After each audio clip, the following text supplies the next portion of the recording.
Hey everyone, my name's Chris, and on this channel we talk Kanye West. And I thought today, with the release of the Wash Us in the Blood song and video, we could go frame by frame, not frame by frame, but I guess shot by shot through the video and just see what we can pull out and see if we can have a deeper interpretation of it. Because clearly people realize there's more going on here. This is just a random collection of clips just to be exciting. Arthur Jafa, who directed the video, is a museum quality movie maker. So he's not making narrative work for theaters. He is making these highbrow art pieces that are often, I think, collages, juxtapositions, this kind of series of striking, poignant images that add up to something, but you have to do a lot of thinking to get what that is. So I do not have all the answers here today, but I think I can give you an overall conclusion about what this is representing. The short of it, not to keep you waiting, is that I think it's getting at the simulation that Kanye has talked about back in 2018 all the way till today, that society has become a simulation of these rules that we think we're supposed to follow, of this and that, where before that was just couched against society itself. I think now he's couching it more in terms of the devil versus God, and that the simulation is the devil and we need God to kind of help free us of that simulation. The devil comes in right up front because you have that quote about the lion and he'll devour. That's a Bible passage that refers specifically to the devil, and when the devil will devour you, which isn't as literal, but more figurative in terms of when the devil gets a hold of you, he'll cause you to act out in this sinful behavior, which I think is what we're seeing through a lot of the video, is the sin that's going on and just the indulgence and more of the darker aspects of society, which is why Kanye is praying for God to wash us in the blood, to help cleanse everything that's going on. And you see the tension between that. So let's get into it. You start off here with the conflict between a police and a protester, a police, like a white policeman and a black man, and all of the dynamics that that brings to the table, which shows the conflict and the conflict nature of this, or focus of this video, right up front. It's right there. And also grounds us in the present reality, because this is very much a tension of today, especially in the wake of the George Floyd protests. I mean, it's always relevant to mention police brutality and abuse of force and the way that police treat minorities in America, but today, specifically in the current climate, it's this right here. So starting with that image is very powerful. And we go from that to this guy here, who I've seen some theories that this is supposed to be Black Jesus, this is supposed to be God, this is supposed to be someone looking down on everything. I still don't know if I am on board with that yet. He's definitely an observing figure, which you get through the juxtaposition that's coming here. You have him on one side and usually something else on the other, and this is a motif or a form that repeats several times throughout the video. And you have the guy on the right and then Kanye on the left, and you can see the mask that's going over his face. Initially, I wondered if this was a reference to the Yeezus mask, and then later if it could be a commentary on society and the mask that we wear in society. Kanye has a line specifically about Kanye and that dichotomy between Kanye and Kanye. So I think it's probably getting at all of that. I mean, Yeezus, he had the mask on during the tour because it symbolized who he was when he was seeking fame and indulgence, and it'd only take it off at the end after Jesus came out on stage and blessed him. And so here you have the mask kind of coming on and off, but instead of being an actual physical mask, you can see it's digital, it's animated, which I think sets up a lot of the simulation aspects, and especially the Grand Theft Auto gameplay that we see later in the video. So you have Kanye struggling with this digitization or simulation effect on the left, with this guy on the right who's kind of observing that happen. And then the guy on the right ends up looking at the camera, but also at these women. I mean, Jafa's using a lot of found footage, or like, I don't know what the term is, just footage that he's discovered and kind of compiling it together. So I don't know if this guy on the right is something original that they use specifically for this, or if it's just another video like the one on the left that he's just kind of clipping them together for effect. What I do know is this Kanye visual here is completely original and new for the video, which kind of reinforces some elements of it. So you have the girls that are just kind of partying, twerking, everybody dancing. I mean, not that there's anything wrong with partying, but it does tend to be a bit more sinful, a bit more indulgent, sinful, party. But I think it's couched as a bit more sinful, right? And then you have people that I believe are suffering, I don't know if this is COVID, but some kind of respiratory. You have multiple people in the hospital having trouble breathing, which can also relate to I Can't Breathe and George Floyd, but more specifically the fact that we are in a pandemic with COVID going on. So you have that happening. And then you have here, oh man, I told myself I was going to get her name again. Wooten is her last name. Lateria is her first name, I think. She's the woman that Kanye had used in the teaser for Wash Us in the Blood. And this is actually from a clip that Arthur Jafa had talked about, one of his favorite clips ever. It's just 10 minutes of this choir singing this song, Deep in the Blood? Oh, something blood related. And Kanye used that and Jaffa used that as kind of inspiration for a lot of the tone and vibe, I think, for this song. But you have her on the left that's singing this very powerful gospel song to a church and choir. And on the right, you just have these two guys that are getting ready to fight. So now, before you had the man on the right and Kanye on the left and the juxtaposition between them and that guy looking at the girls.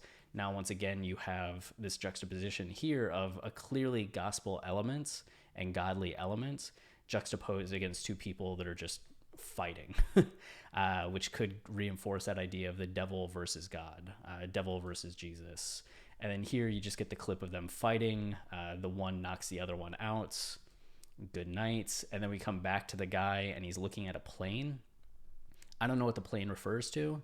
And he's having a kind of a strong reaction to it. And then we have him cutting away and Kanye during the St. Pablo tour. And you can see that person falling. It's actually, I don't know if it's an infamous clip, but the one person I saw that actually was able to reach up and grab the floating stage, and Kanye kind of does like a hand motion, like get away, and the person falls, which makes it look like Kanye's using the force. But it's you just have something there. I don't know if there's a purposeful contrast between like flying in the airplane and this person falling, what that entails or could be. But we go from there to the planets. I don't know if this is Mercury in retrograde or Mercury passing in front of Venus, something. I saw somebody mention Mercury on Twitter, but you just get something celestial at this point, which is a really different scope. And you're kind of escalating. You go from people on the ground to the airplane to somebody falling to then a heavenly body in the sky in a song that's, I don't know, it just brings in a more epic nature to things. And whenever you're getting into the cosmos and celestial, I think it also recalls to some degree God and godliness. So that's an interesting choice as well, just to go to that scope and scale. And then you have this guy on the ground who I don't know if this is one and the same footage, like the planet moving across is from whatever this is from, or again, it's just Jaffa cutting together two separate things, but making them kind of work, because the lighting's very similar between these. The guy on the ground observing it, which if you want to look at Kanye or just the cultural aspect, you have a man on the ground, a black man on the ground who's bloody and beaten, maybe observing this celestial heavenly thing that's happening in the sky. You could start to read into that however you want, but there's something to that, I do think. And then that leads to January 1st, 1989, and just a red handkerchief. I don't know if this is Bloods and just kind of a home video clip of Bloods and gang life. Given the lyrics of Wash Us in the Blood mentioning thug life, gang life, that kind of thing, Would it shock me, especially because just a few frames later we have a crypt in jail doing the crypt walk, I do believe. So you at least have that element following this guy looking in contemplation. Then we have what I'm not sure. I can't make out what this is. I have no idea where it's coming from. If you do, I would love to hear it, but I currently have no idea. But it does return, it does juxtapose or contrast against Kanye dealing with this simulation effect of his face becoming part of the simulation versus going away, and the struggle he's having with being pulled that way versus being washed of that mask. Then you have Black Death, My Black Death, going on, which I don't know if that's just a tire, a pill, if that's from something, but I mean, it very much grounds us in the idea of blackness and this video having to do with blackness. And the idea of this being life and death at stake and what the stakes are. So that's a very powerful moment and comes near the midpoint of the video. I mean, most of the video goes until 3:16. So here you're almost in that middle zone. And then we have here, which I should have looked up. I believe this is Ahmaud Arbery running down the streets and the filming of that, or at least, even if it's not, it captures that energy, which he ended up being gunned down by just crazy racist white men.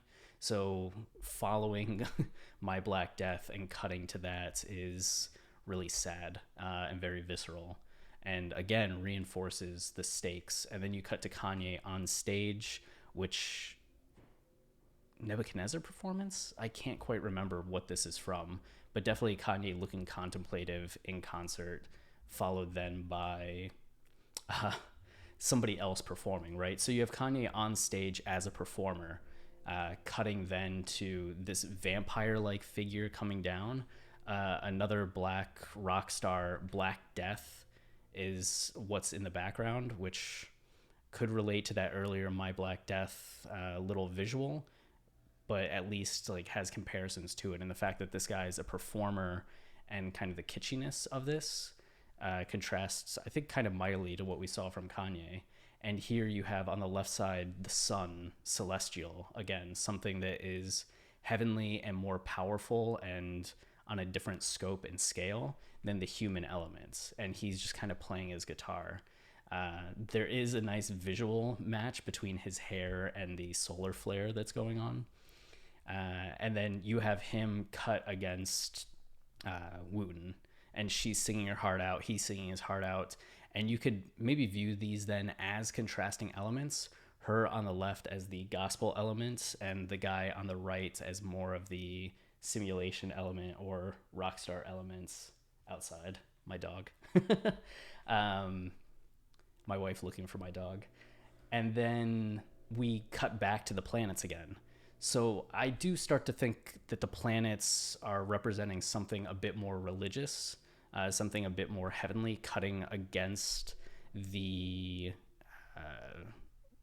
human element, or just how grounded some of the human elements can be, and taking us into a different scope to be able to appreciate how small some of this stuff is and how grand some of the godly aspects are. But you cut to that, and then to this performer. I don't know who that is, what context that would be. And then we go to this sad woman. Again, I'm sure there's context I should know, but I don't know at this time. So by all means, please let me know. But just to go from performers on stage to somebody that's like sad and they're being interviewed. I think this is clearly an interview for TV, but it's real emotion cutting through whatever was the stage performance. I think there's that contrast between then the stage performance and somebody that's not a performer being in this element. And then this is now when we see somebody in jail doing the crypt walk or the two-step. And then we go from jail to the simulation. This is the first time that we see the Grand Theft Auto characters on screen. And it happens to be the first time that we see somebody in jail. Knowing that Kanye ends the song talking about slavery and that he equates being in jail with slavery, and the 13th Amendment legalizes slavery in ways because if you're in jail, you can be used for slave labor. I think that's a poignant contrast between those two things and gets at really the heart of what the video is trying to show, that all these things lead to somebody being in jail and how sad that is, and that this is the simulation that we're in and that is not real life. And you have the simulation then cut by Wooten coming back singing very powerfully the gospel, but then we go back again to Grand Theft Auto, which refers to our earlier contrast between her singing gospel and the rocker guy in his performance mode, right? Wearing the costume, embodying this character, and here you have the characters in the game. And then we have Travis Scott come in, and you just have some cool shots of Travis Scott as he starts to ad-lib and give his verses, which then leads back to Kanye being juxtaposed against Grand Theft Auto.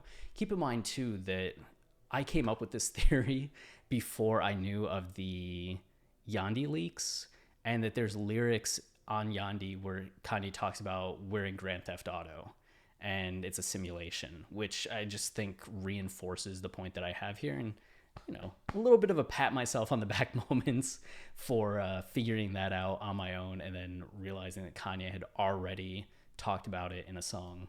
And here you have this person just joyriding in a car in the game with this girl that's getting up and dancing.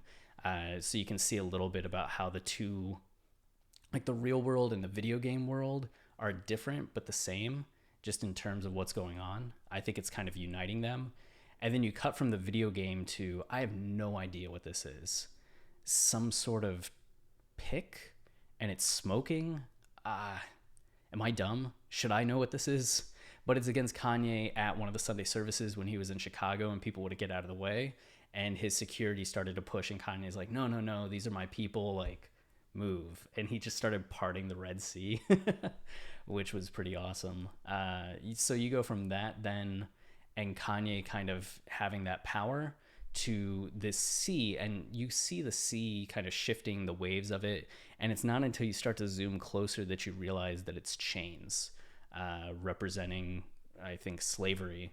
So you have this kind of ocean of slavery, and what looks like water at first and does it look like chains actually are chains. So there's a nice little, I think that gets at the idea of mental slavery. We don't really realize that we're chained at first because it looks like something different, but that's exactly what it is.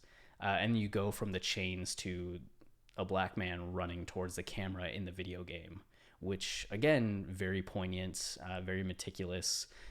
Usually I would say that maybe I'm reading too much into it, but Arthur Jafa is a director on the level that you can't begin to read too much into what he's doing, because his whole art form is this kind of juxtaposition and contrasting.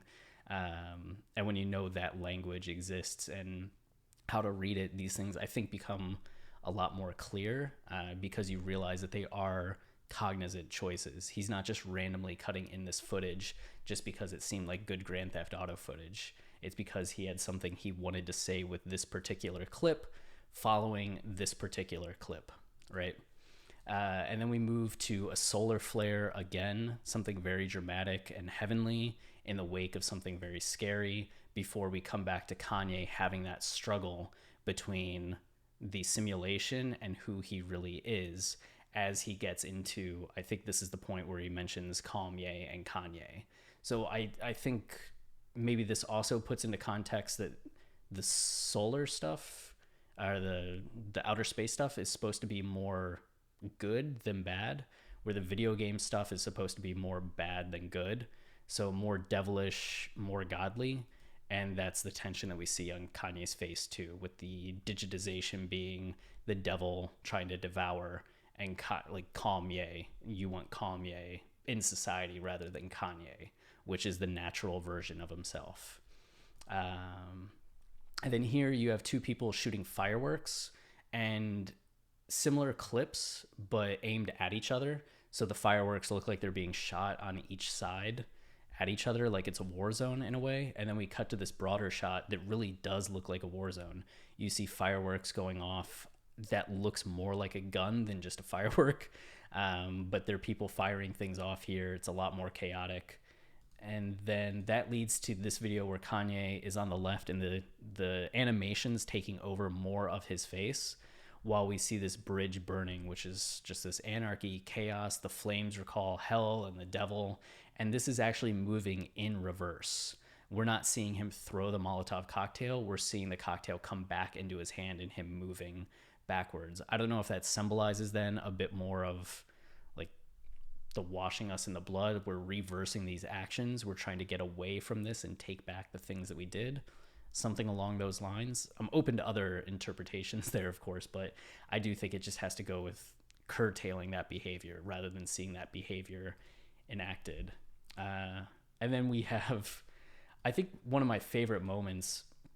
You have these cars in a parking lot doing donuts, and it zooms out at one point, and then you get Wash Us in the Blood, and you can see the people gathered on the ground on either side, and the cars are in the middle there. But this is where Arthur Jaffa chose to put the title screen. And there's just something really powerful about that, because this is the largest group of people we see gathered in the video at one time, and they're watching this insanity happen in the middle. They're so close to these dangerous cars doing dangerous maneuvers and just enjoying it. And there's something thrilling about that, because it feels dangerous, but you don't think anybody's going to get hurt. The cars know what they're doing. They're going around until somebody does get hurt. And I feel like that's really the commentary on what the devil brings in this case, and what the simulation brings, is that it can all feel like it's fun and games and exciting, but it ends up with people eventually being hurt and damaged rather than saved, right? That's the bargain with the devil, the great fun for the great pain. And you go from that then back to this guy looking at Funkadelic's greatest hits and the black sheep on the cover and his response to that. And then it flips the image and he's now on the right, and you have some goats on the left with a similar thing. And then we cut away from him to Kanye and this, which looks like a germ cell on the left. And you can see for the first time in the video, the digitization looks complete. The mask is coming over Kanye's face. So the interpretation I have is that this relates a little bit more to almost like the pandemic COVID kind of thing, where the simulation and having your face animated in this way is a pandemic in and of itself. It's something that spreads person to person, is it affecting the whole population in this way, and it's causing us to lose who we really are and become the calm versions of ourselves, or become the simulation versions of ourselves.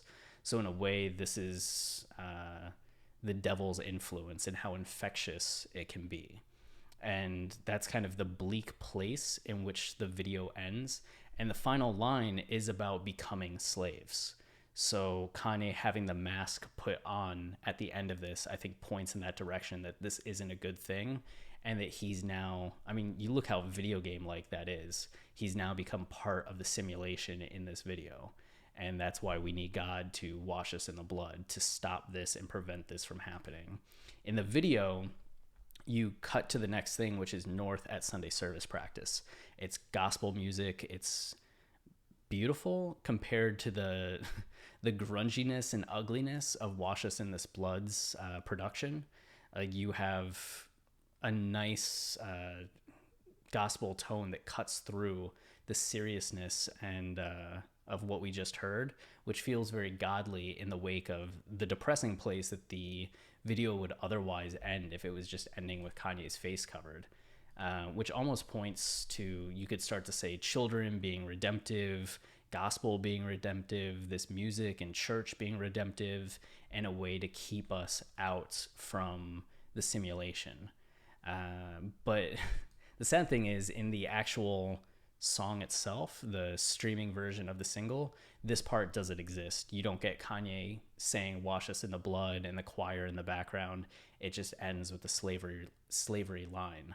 So a little bit more grim in the actual song, but uplifting finish to the video, which makes me wonder if Jafa knows more about the album and where the album's going, so put this in to represent more of the whole of the album, uh, more so than just ending where Wash Us in the Blood would end, where the song itself can end in a place because the album's going to take us somewhere different overall. So just a little thing that Jaffa would want to do to make the video represent the whole a little bit more rather than just the individual song. Eh.